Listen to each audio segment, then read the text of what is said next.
Are you taking pictures? Oh. I wasn't ready.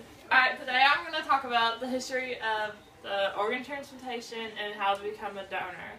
You just got off phone with your mom and she has told you Aunt Lisa has kidney disease and the only way to keep her alive is to have a kidney transplant.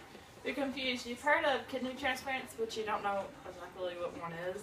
How does she find a new kidney? Can she take anyone? So they have to be a relative, or will the kidney even actually help her? Having an organ transplant can be a scary thing to people who are clueless about the whole thing. But knowing just a small amount of information might help you be aware if someone in your family needs a transplant and you can help. Today I'm going to explain to you the importance of being an organ donor and the history behind it. Despite today's technology, organ transplantation has come a long way since the 1950s. First, let me explain what an organ transplant is.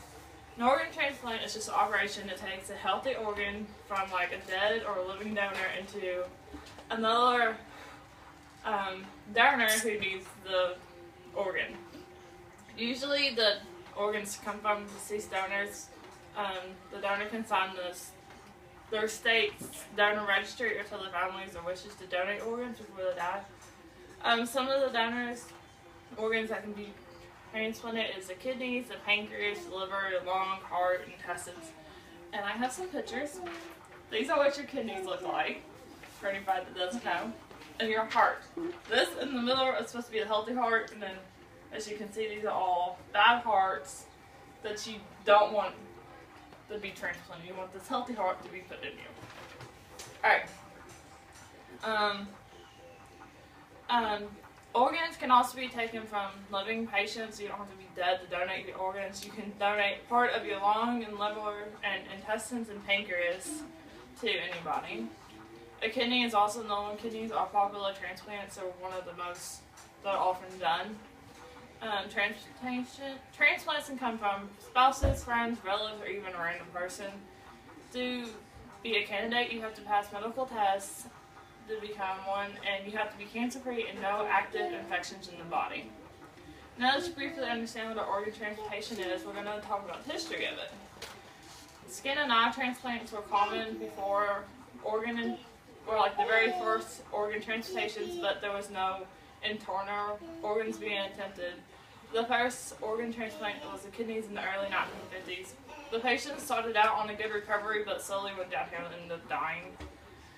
Peter Medawar was a wartime surgeon who did injections within the body, and he found out during skin grafts that the body built up antibodies against the foreign tissues and would reject it. He proved that the body's reaction to the foreign tissue was an immune system response and won the Nobel Prize in 1960. 1954 was the first successful kidney transplant between Richard and Ronald Heydrich. Richard Heydrich was dying of kidney disease, and his identical twin brother Ronald donated one of his kidneys. Since they were twins, the bodies didn't reject it, so they didn't have a problem there. Afterwards, they started doing more and found out the immune system was rejecting it, so they tried using x-rays to suppress the immune system. It worked, but the amount of radiation they used ended up killing the patient. But in 1952, two doctors in Boston would discover a certain drug that would suppress the immune system like the x-rays, but without the harmful effects. In 1960, Peter Medawar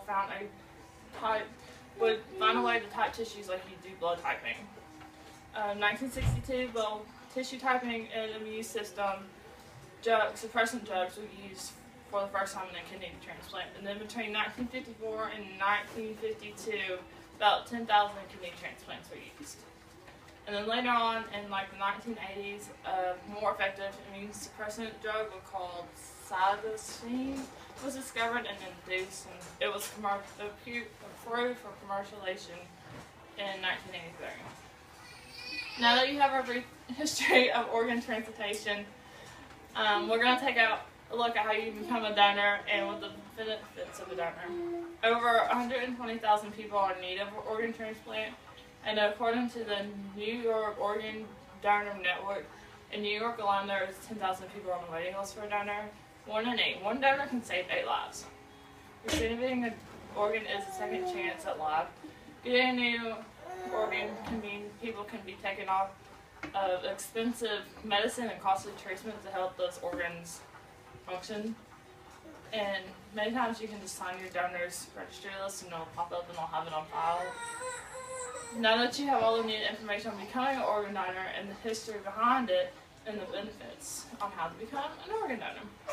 If you don't ever look into becoming an organ donor, how will you ever know if your kidney could be helped save Aunt Lisa's life? Remember, 1 in 8. One donor saves 8 lives.